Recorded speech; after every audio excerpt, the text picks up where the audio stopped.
Hound Dog True, written by Linda Urban.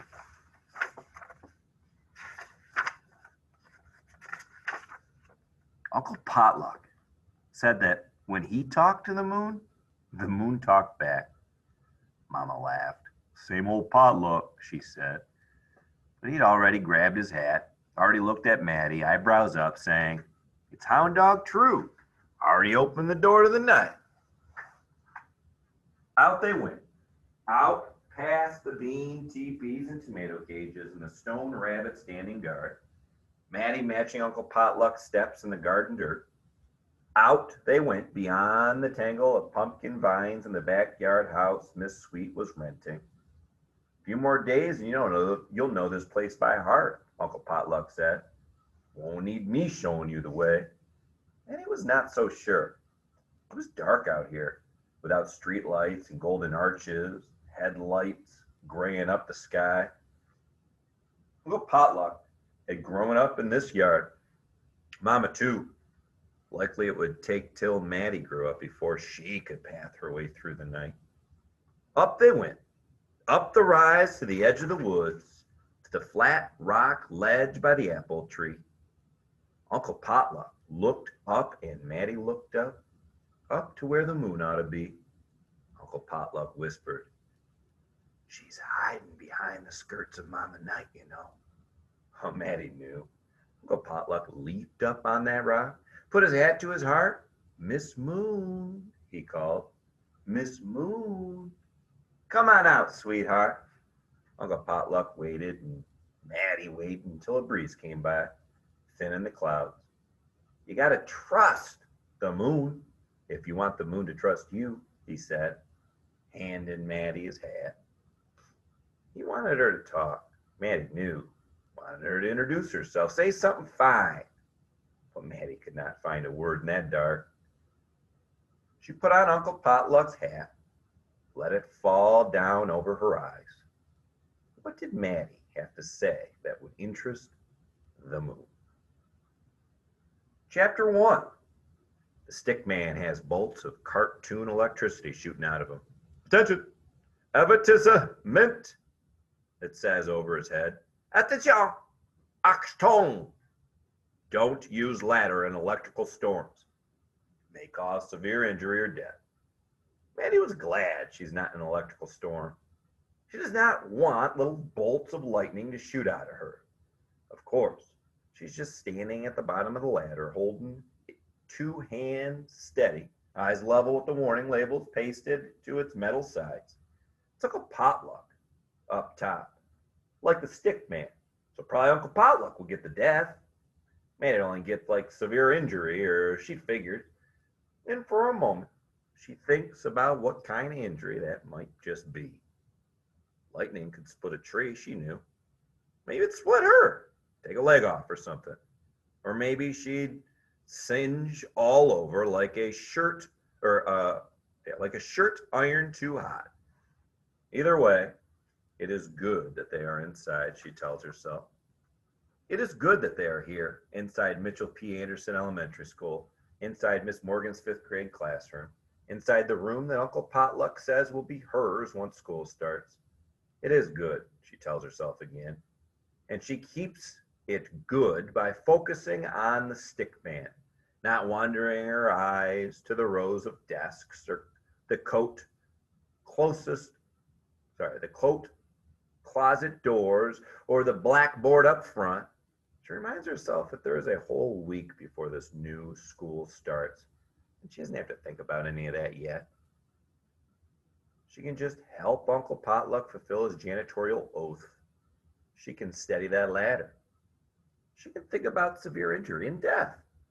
Maddie May, Uncle Potluck says, I'm entrusting you with this distinguished veteran. Maddie loosens one hand from the ladder and reaches for the light bulb Uncle Potluck hands down.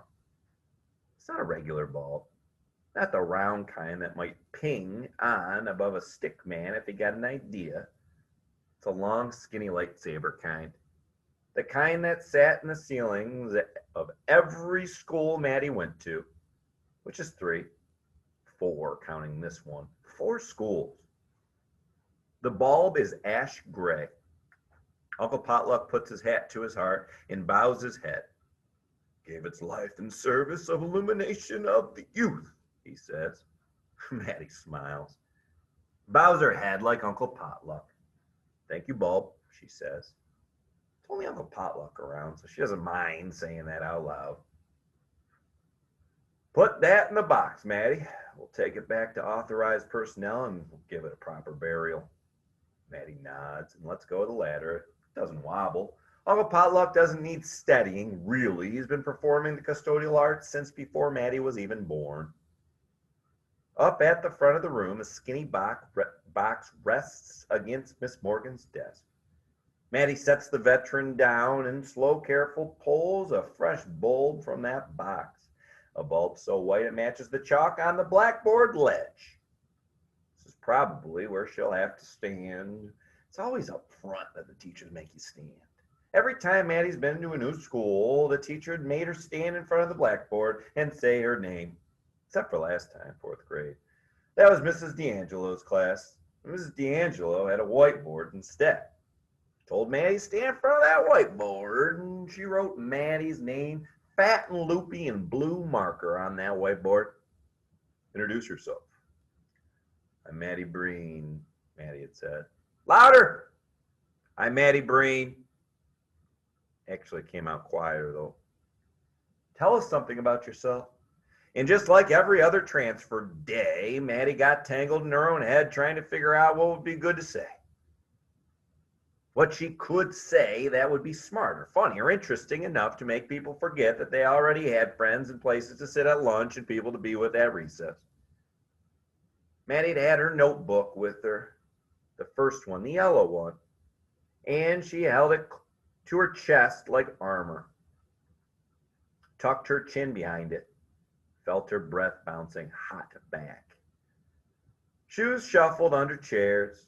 Shy, someone whispered. Stuck up, got whispered back. And just the day before, Maddie had seen a TV show about Buddhist monks. How they could breathe so deep and slow, they seemed to stop time. To stop their own hearts from beating. Maddie tried it then. Breathe slow and deep, trying to stop her face from reddening up. It did not work. Probably because I'm not Buddhist, she thought. And that's what she said. I'm not Buddhist. That was enough for Miss D'Angelo to tell her she could sit down. Maddie did sit down. She sat holding her yellow notebook at a table Mrs. D'Angelo had pushed an extra chair up to. Sat in the place Mrs. D'Angelo said was for now. Sat with 4 other kids, one of them that girl Star. Though Maddie didn't know that yet.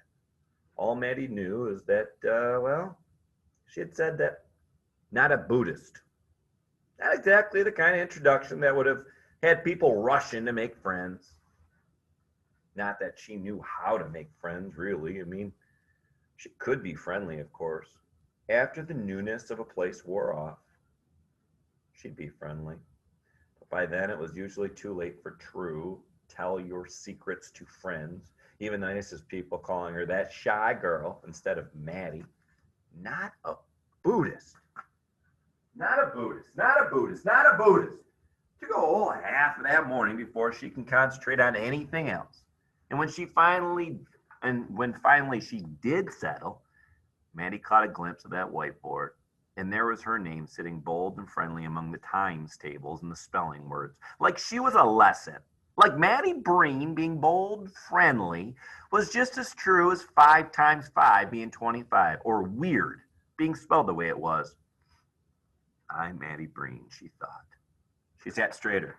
I'm bold, I'm friendly, she thought. Fact, true, like it says on the board.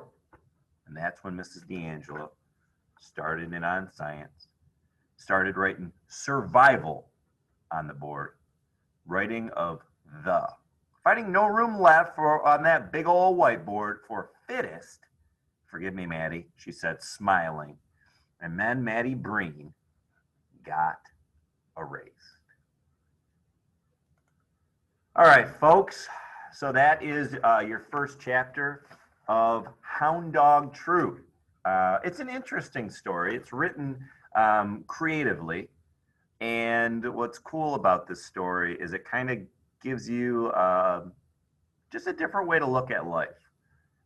In the beginning, it's a little confusing, like a lot of stories. In the beginning, until you kind of understand the story, it's a little confusing. But right now, what we understand is we read before the first chapter, and that'll make more sense later on. But then during the first chapter, we found out all we really found out was Maddie was working with her uncle at a school. It was going to be her new school.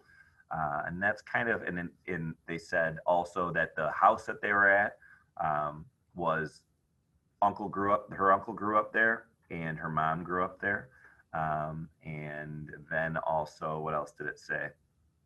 Oh, and then she just talked about all the different schools that she's been to.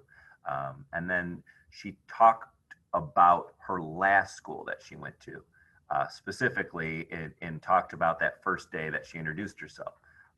But she was looking back, and she's still going to be going to this new school, but right now she's just helping her uncle, who's the janitor at the new school. So read on, and we'll watch this story come more and more to life.